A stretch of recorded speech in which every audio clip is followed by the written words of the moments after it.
भारत में शादी, शादी के बाद डिवोर्स और डिवोर्स के बाद मांगी जा रही है महिलाओं के द्वारा एक मोटा ताजा पैसा अपने हस्बैंड का, जिसे हम एलिमनी का नाम कहते हैं, लीगल भाषा में उसको एलिमनी कहा जाता है।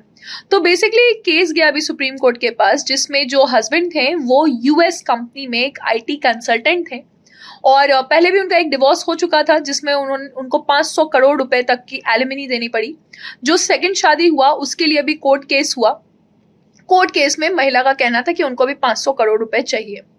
सुप्रीम कोर्ट ने कहा, जिसमें बीवी नागरत्नन भी हैं, जो बेंच है उसमें बीवी नागरत्नन है, तो उन्होंने कहा कि ये जो तरीका है कि हस्बैंड के ही पूरे पैसे या संपत्ति का इक्वल वाइफ को मिले, ये बात नहीं है। कानून ये नहीं कहता है।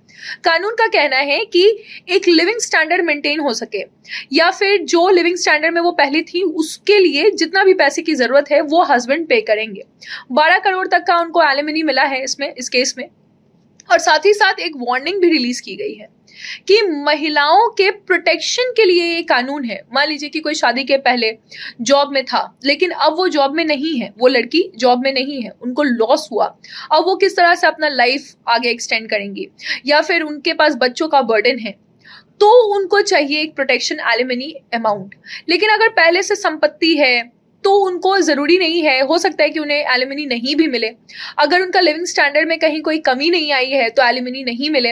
अगर हस्बैंड ने डिवोर्स के बाद कोई बहुत अच्छा अचीवमेंट कर लिया या उनका पैसा बहुत ज्यादा बढ़ गया, तो इसका ये मतलब नहीं कि एलिमनी को भी बढ़ा दिया जाएगा, क्योंकि अगर डिक्रीज हुआ, हस्बैंड जो है उसने बहुत अच्छा परफॉर्म नहीं किया या उसकी सैलरी कम हो गई, तो ऐसा थोड़ी है कि एलिमनी कम हो जाता है।